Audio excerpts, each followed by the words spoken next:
So, welcome back to Rebuilding Business, a series of interviews with outstanding entrepreneurs and leaders with reputations as trailblazers in their field.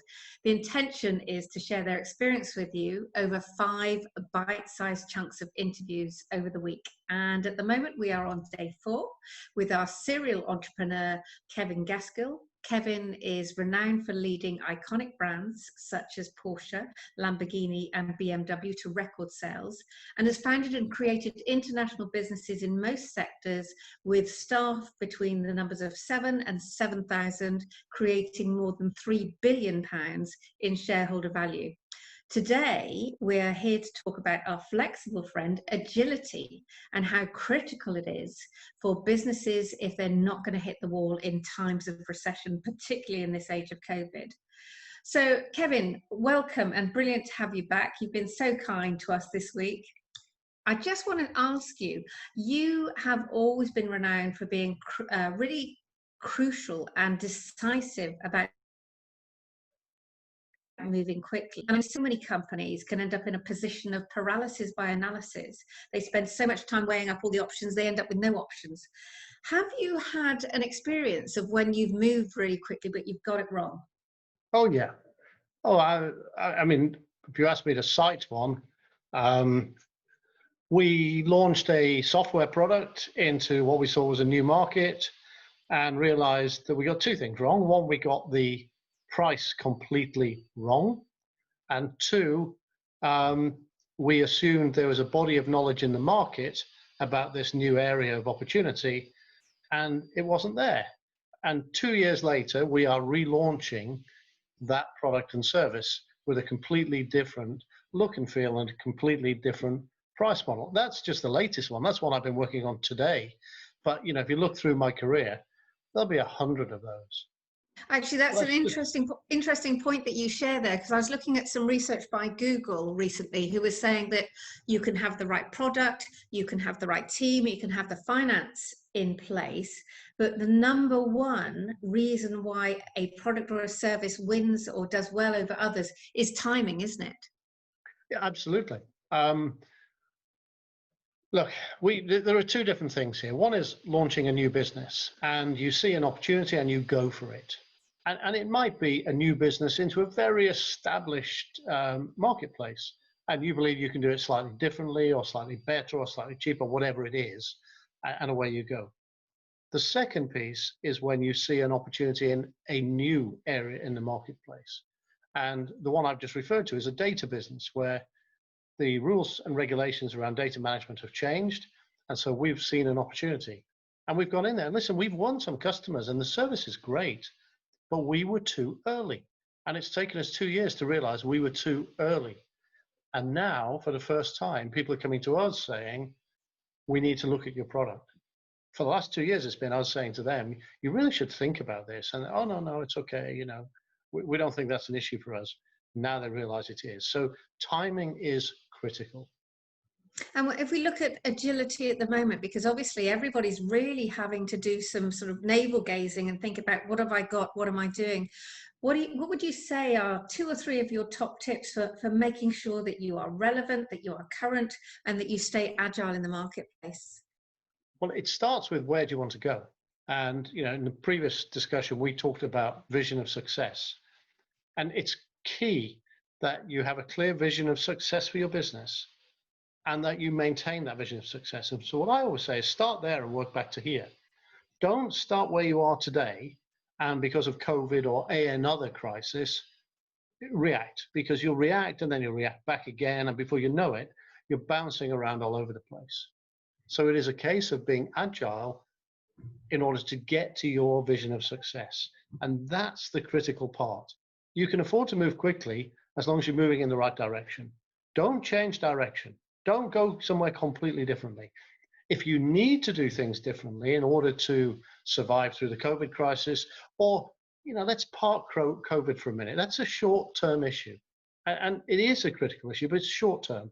6 months from now, if we're still talking about COVID, we've got a much bigger problem because business will have fallen over. But let's talk about markets generally. Markets are challenging generally. Competition, technology, legislation, they all change. But as you build your business, as you move forwards, move towards that same vision of success. And then it's easier to be agile because you can understand the direction you're going in. It's a case of accelerating then, of giving authority and accountability to the team to say, look, that's where we're going. How can we get there faster? That's the trick, not big left turn because of something and then a big right turn because of something. No, no, no. Stay on track.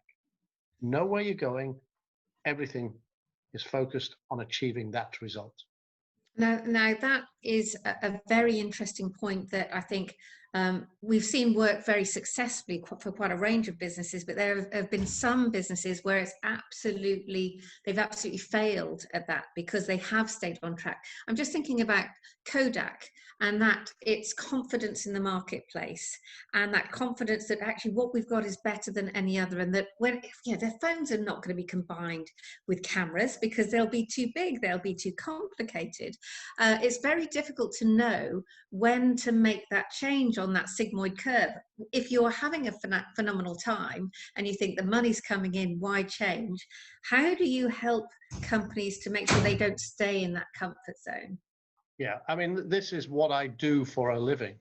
I coach CEOs, I work with leadership teams to say, look, we can have a perspective out for the next 1,000 days. And that's fine. And, I can understand the results that will deliver you, but explain to me, let's think differently for a minute. Explain to me how instead of growing your business by 3%, you could grow your business by 300%. What does that take? And, you use the Kodak example. Do you know who developed the first digital camera? You're going to share with me now, I can tell. Kodak. Right. Actually, that's right. And they threw it out the window, didn't they? Well, yeah, because their income from their other products and services around standard photography was so good that, we'll park that. Well, no, you can't afford to. So what we do in our businesses, and I've done this time and again, is we go and look at other companies.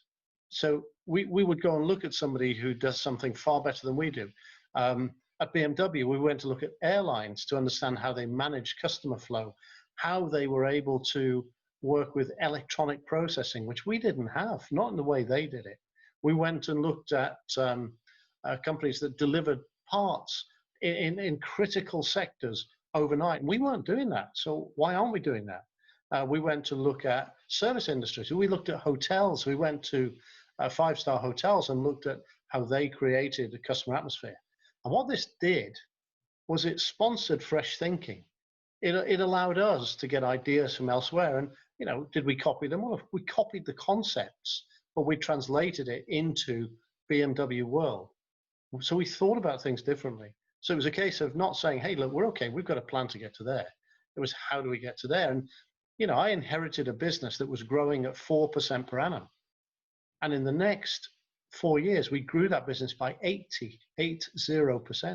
Same team of people, same product range, but we thought differently. We moved quickly, and we learned from others. Stay humble. I think that's one of the challenges that I see in some companies where people think that actually their brain is full, that they've learned everything and they know everything. I had a hilarious conversation last week where I was asked by a group CEO to have a conversation with a managing director that she believed really needed some help.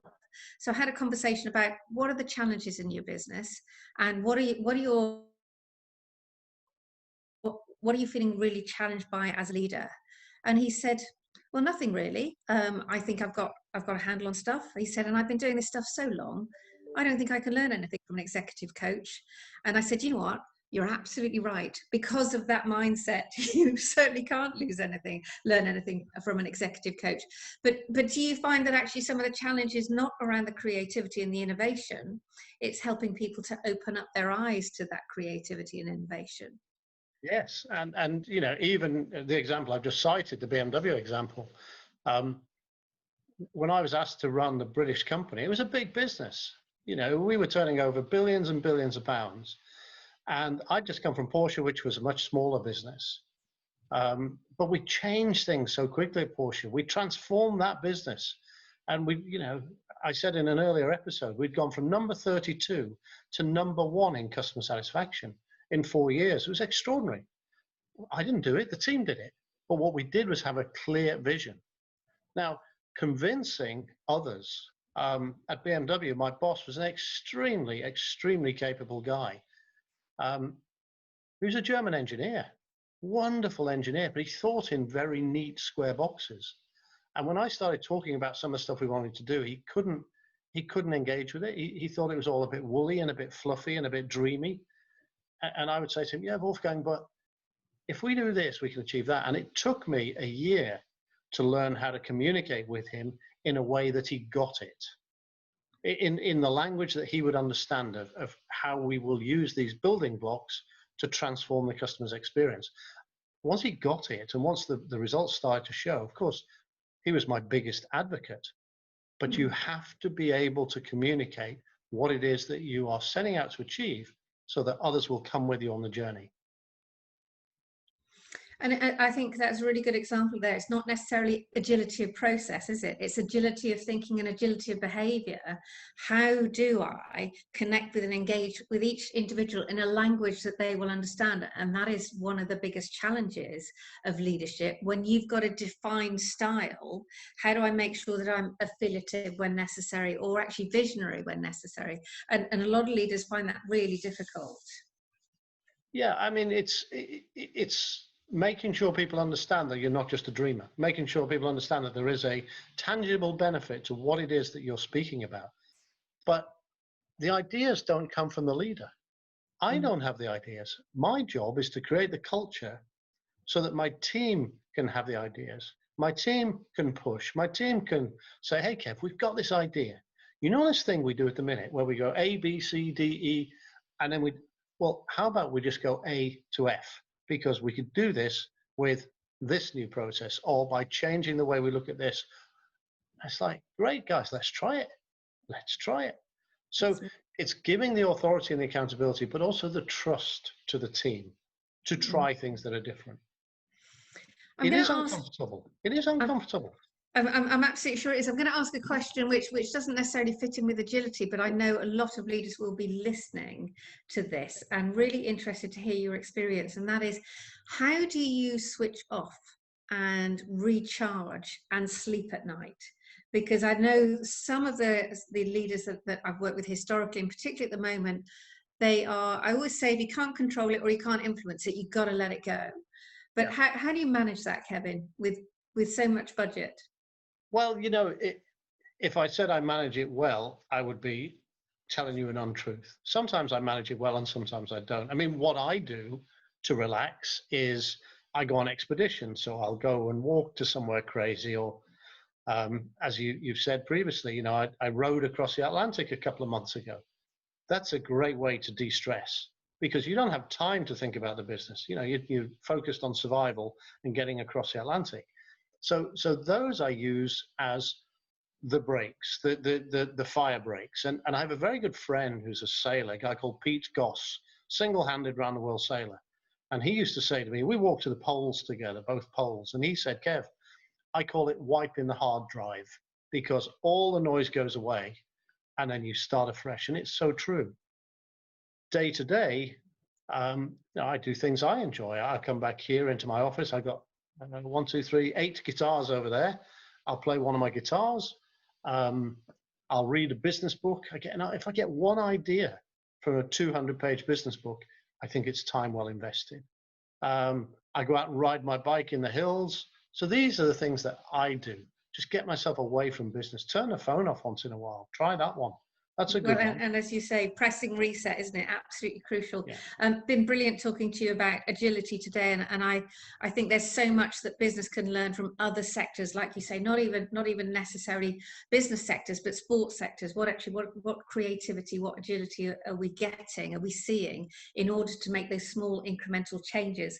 And tomorrow we are going to talk about inspired leadership and pulling it all together. That commitment, that connectivity, and that creativity. So thank you, Kevin. I look forward to seeing you in the morning.